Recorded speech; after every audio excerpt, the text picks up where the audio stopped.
We are finally back with more Transformers from Skybound, and boy oh boy, this issue has some meaty stuff. Alright, so this picks up on Carly and Spike in RC at this lake area, and she brings him there to clear his head, and Carly is just trying to do a checkup on Spike, asking if he's okay, and Spike doesn't really feel anything. He's just numb from everything that has happened, and rightfully so. Jimmy got blown up in a spaceship, and Sparky sacrificed himself to save Optimus and the Autobots by merging himself with the Matrix. So with no family ties with him, he's just alone, and for him to feel this way is honestly how I would feel. And Carly mentions how the way Spike is feeling is a good reason why they should protect themselves, and now with the Autobots on their side, they can go get revenge. But Spike doesn't see it that way. And we also see Cliffjumper arriving here saying what's up, and Cliffjumper tries to make good amends with Carly, but Carly wants nothing to do with Cliffjumper as she is still mad and has resentment for him. And the reason why is because Cliffjumper blinked in issue 6 when Cliffjumper was fighting Starscream and got the upper hand. Cliffjumper didn't pull the trigger on Starscream, so Carly is still upset by that. And so Carly walks away and Spike is there to comfort Cliff. Then we shift to Cybertron with Alita, and last issue we saw her charge into a fortress looking building, and she finds this bot who was basically skinned alive, and we thought this bot was dead, but that isn't the case here. We also talked about how we thought that it was Ultra Magnus. Some people also thought it was Grimlock, but it's still, I don't know, it's most likely Ultra Magnus. It's just kind of hard to tell who we can see. However, we can see his head, and someone has the silhouette of Ultra Magnus's head, but due to him literally being skinned and tortured, it's tough to see who this is. But like I said, it's most likely Ultra Magnus, and my White Optimus theory gets trashed.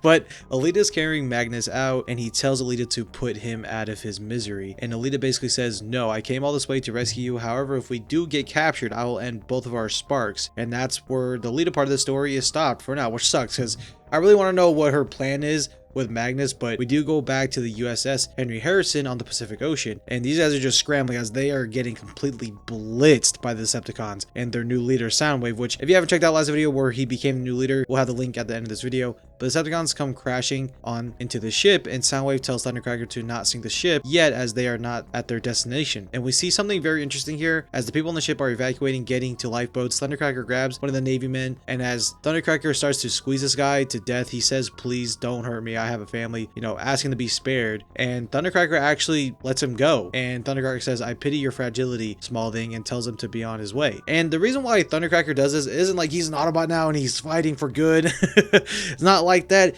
It's because the Decepticons are so big and very powerful and have a lot of strength. So in Thundercracker's eyes, humans aren't even really on his radar in terms of things to worry about. But as the people that were on the ship are escaping, Soundwave comes in asking Thundercracker what is he doing, and Thundercracker brings up how they can't hurt us, and Soundwave basically says, yes, that is true. However, if we let these guys go and they get to safety, once they get to safety, they will ask for help and they will know where we were, and if the Autobots find out, then our whole plan is for nothing. And Soundwave says all of this, and they blow all the lifeboats up, like literally everyone. And Soundwave says, regrettable but necessary. And man, this is so cool as Soundwave and Thundercracker display that they aren't just evil for the sake of it. And Danny Warren Johnson has given these guys layers in terms of who they are and their motives, instead of just, oh, I'm evil and I'm the Decepticon, haha. But we shift back to the arc, and as Wheeljack is still struggling to use Teletrain 1 due to the Decepticons merging Skywarp into Teletrain 1, he can't really unfuse them without destroying Teletrain 1. So they are in quite a pickle here as they need repairs and Energon, but they are low on Energon and Skywarp is in their way. So if they try to disconnect them, Teletrain won't get destroyed. It's a whole thing. Optimus tells Wheeljack to open up the video logs, and as they see the video logs of Starscream and Soundwave merging Skywarp with Teletrain 1, and Skywarp like pleading to like not for anything to happen, Wheeljack brings up how he is still their enemy, and Optimus, being the goat he is, says, yes, it is true, he's our enemy, but he is broken, which is something we have in common. And while that's going down, Carly steps in with an RPG saying broken isn't good enough and that dead is way better, and she intends to blow up Teletrain 1, which is really dumb. But Optimus tells her that he knows Skywarp has done terrible things, but they still need him to help and heal the rest of the Autobots, and that they can still end this war. And Carly just kind of like, oh, you're right, but then she accidentally fires out the missile, and as the missile aims for Skywarp, RC literally comes in like as if she's like Blur, she has like super speed, and just tanks the rocket, like literally just eats it. And Skywarp just laughs and says, finally. And then he goes to repair Wheeljack's legs. Now, don't get confused here. It's not that Skywarp did that to help Wheeljack. I think he just did that just because he saw an Autobot get hit by like a missile. So that's pretty much it. But Optimus goes up to Carly, and as he starts to explain how Skywarp could be of use, she interrupts him and says, are you serious? This is going to turn into an Optimus teaching moment. And in my opinion, I think she should have let Optimus finish speaking, because I mean, you did accidentally fire off a missile.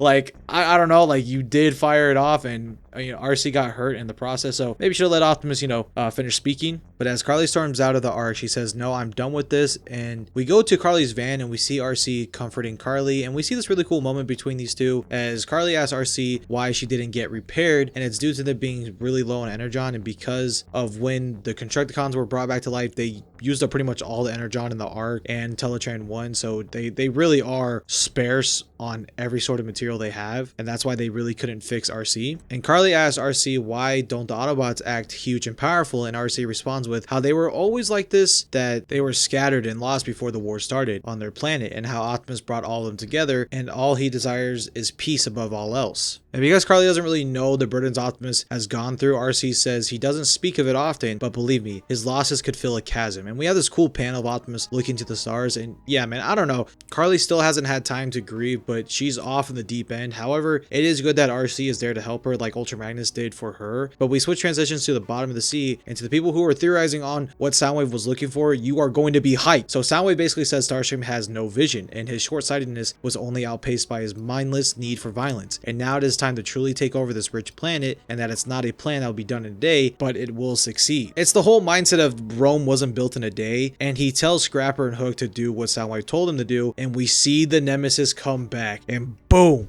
this is amazing. I know some of y'all were saying it was lost in sea, and here it is. But before we see what they do inside the ship, we shift back to Optimus on the Ark, which he is still experiencing visions of Spike when he was a kid. And the reason why that is due to the fact that when Sparky merged with the Matrix, it seems all of Sparky's memories are merging with Optimus and putting Optimus in Sparky's spot. I don't know, it's still really murky with what they are doing with the Matrix and all that, but we see someone saying, hello, is anyone there? And we see that Jetfire is back, but not really. Okay, so this is kind of creepy, I'm not gonna lie. So they were able to bring Jetfire back to life from Teletrain 1, but due to them being really low on energon, they only brought him back in his alt mode, but he can't move, nor can he see. He can just hear, which is really weird. And Jetfire asked Optimus why he didn't just let him rest, and Optimus says he wanted to, but Teletrain 1 is struggling and they are low on energon and use what was left for Jetfire, and they need Jetfire's alt mode to go and travel around the Earth and save it from the Decepticons. And so Jetfire says, what am I to you now, a husk? And he says he can't move, nor can he see. And as Optimus is walking away, leaving him to give Jetfire some space, Jetfire says, don't leave. And so Optimus stays and sits with him for a while. And this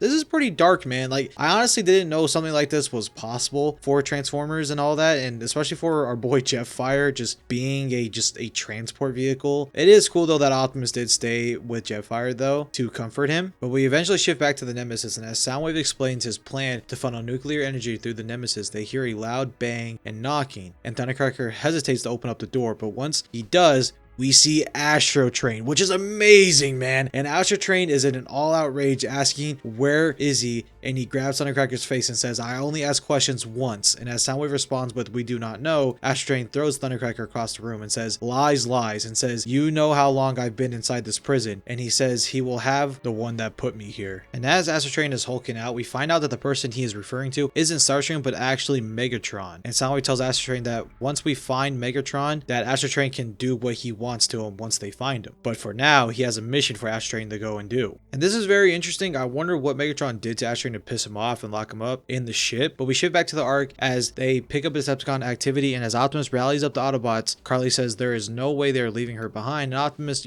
rightfully so, after trying to blow up Teletrain 1, says no, and says that she isn't a warrior. But RC brings up how she can make Carly an Iron Apprentice. Optimus shoots this down, saying that is only for Cybertronians, but RC says if she is willing to do it, then so is she. And so what an Iron Apprentice is, it's essentially a bond between two beings, one older and one younger, and it starts the beginning of a clan or a family, and it's what Ultra Magnus did for RC. So it's like a mentor and a student type of thing, where wherever the master goes, the student follows. But it really doesn't matter too much here, as Optimus tells RC to stay with Wheeljack anyways and to defend the Ark and Spike. And as they all cram into a container, Cliffjumper pilots Jetfire, and they are on their way to stop the Decepticons. We then go back to the Nemesis once again, and as they are powering everything up, Soundwave says they need the Nemesis antenna, and it's time to call in reinforcements, which we see Shockwave, and that's how this ends. I am really excited to see what's next for Transformers issue 9, and knowing how desperate the Autobots are now, instead of the Decepticons were earlier in the series when it comes to Energon, and showing how desperate they are with what they did to Jetfire. I also think the Cybertronian reading the Autobots found may not be who you think it is. If you read the Energon Universe special, you know who I'm talking about, but I am going to call it here. Leave a comment down below what you guys think, and I'll see you guys all in the next one. Later.